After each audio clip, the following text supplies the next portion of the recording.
Anybody in there? Anybody home? You guys thought I was gone forever, but you know I won't leave you hanging for too long. That's right, it's B.Jr. here in the B.Jr.'s Movie Cave. Ultimate man cave day today. I had a great little movie haul happen upon me. The local Big Lots store had some deals for a change for the first time in like 6 months. I think there's a Walmart bargain bin pickup and also a couple that I got from the local truck stop. That's right, I stopped at a truck stop on my travels at work the other day. I picked up two brand new releases of movies. We're going to get right into those here in just a moment. Before we do, let's get tanked up on some good caffeine. Dunkin Donuts, vanilla, let's see, it's a iced vanilla latte.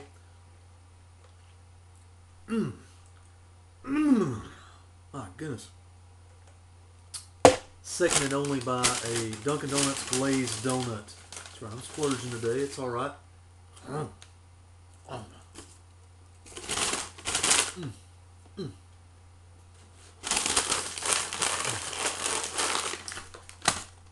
like an animal in a cage.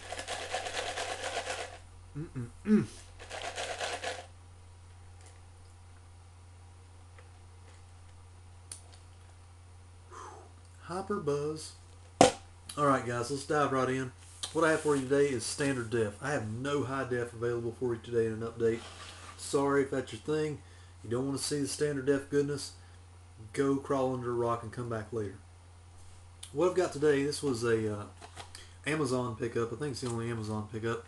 It's the Nick Phillips Horror Trilogy collection of Satan's Black Wedding, Criminally Insane, and Criminally Insane 2. It's basically the most affordable way to get the Crazy Fat Ethel movie, I guess. It's Criminally Insane. It's kind of like the AKA Crazy Fat Ethel. For years, people have been telling me to see Crazy Fat Ethel and not to see Crazy Fat Ethel. I got tired of all that and I just ordered a cheap copy on DVD, and it says it's 250 pounds of maniacal fury. How can you go wrong is the question I have. I mean, it's just one of those deals where I've seen a trailer for Crazy Fat Ethel on YouTube, or Criminally Insane if you will, but I've never seen the movie. I know, I admit it, I've just never seen it. But even the people that like Crazy Fat Ethel have told me that I won't have a good time. So it's one of those deals where, do I see it or don't I? I don't know, but I bought it. There it is. Big Lots pickups. Big Lots actually had some deals for the first time in like 6 months. I haven't seen anything in there worth buying in a while. They had some interesting pickups. A Western that I liked that I didn't have, Walter Hill joint, Geronimo. Be careful when you're buying Geronimo, especially at Big Lots. They love to sell full screen versions of this movie. I got duped in that one time.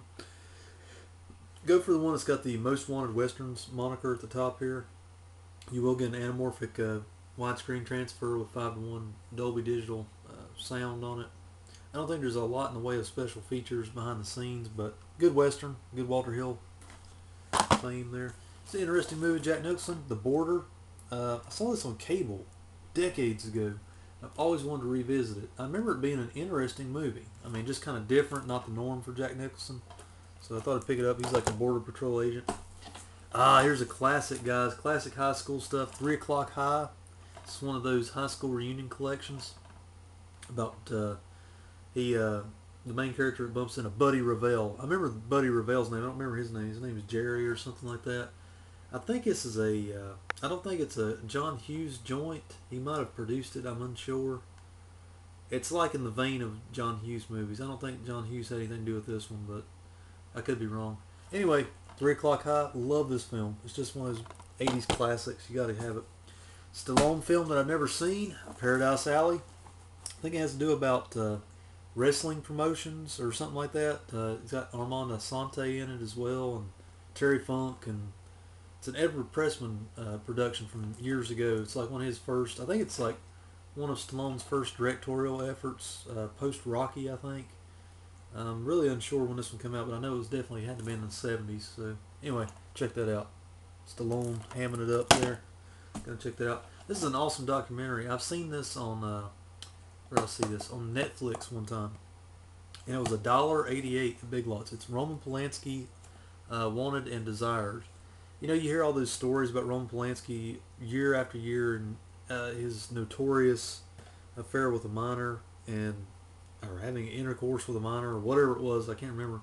He, of course, is like the world-renowned director of Chinatown, The Pianist, Rosemary's Baby, and he's done a lot of great films. But at the same time, he's got that following him around, and this is one of the better documentaries that kind of tells you the whole structure behind what happened exactly with Roman Polanski and that young lady, and I like documentaries. I don't know what it is, especially when it's like true crime or true life stuff. And really enjoyed this one. I've never seen it on Netflix. So I'll revisit.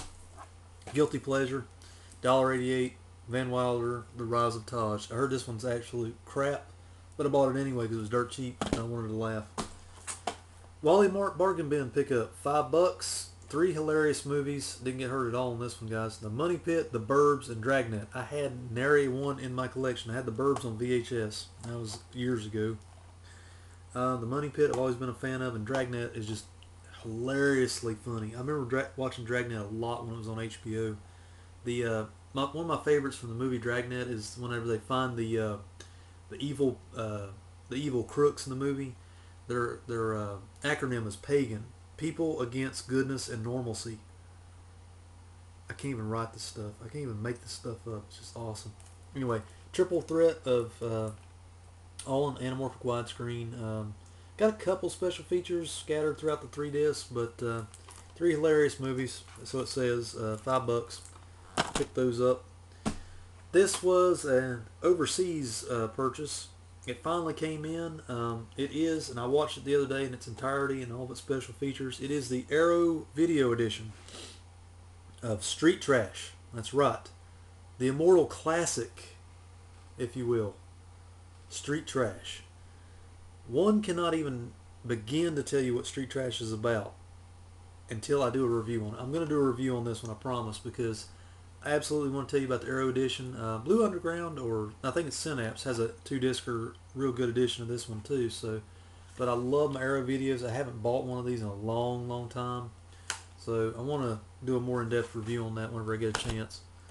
Here are the 2 new releases I bought at a truck stop. God bless truck stops. Because why? Because I got both these DVDs. Now they are DVDs, but they were like $7 a piece. That's not bad for a new release. I don't care what you guys say out there. You can pin me to the wall and say, I'm going to hang you up by your toes, B.Jr, for not buying the Blu-rays. I don't care. I wanted them and I bought them. Ah, yeah. Argo. That's right.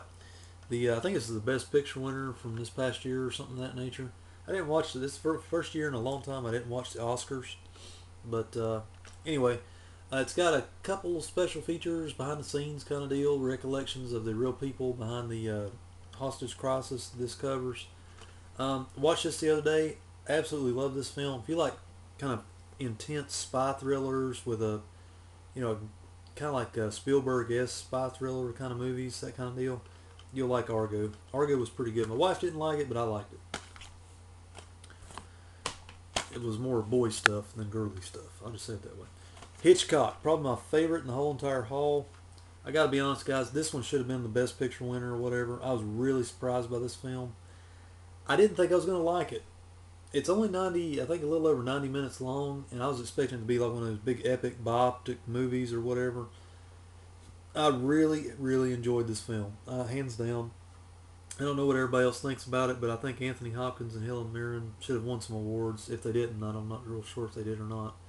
But Anthony Hopkins turns in he's a consummate professional. He turned in a great performance as the man, the myth, the legend, Alfred Hitchcock.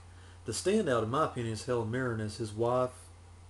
Just her performance in the movie and how she has to deal with all his weird ways and the way he is very paranoid about their relationship. And it's basically a movie in and around the making of Psycho, but it has to do with their relationship and how they put Psycho together at the same time. Also with good little flashback scenes of how it shows Ed Gein, who Psycho was based off of, the guy that actually killed his mother and brought her corpse to his house and blah blah blah blah blah. We all know about that. It's played by Michael Wincott, who you know from a lot of baddie roles in The Crow, Robin Hood, Prince of Thieves.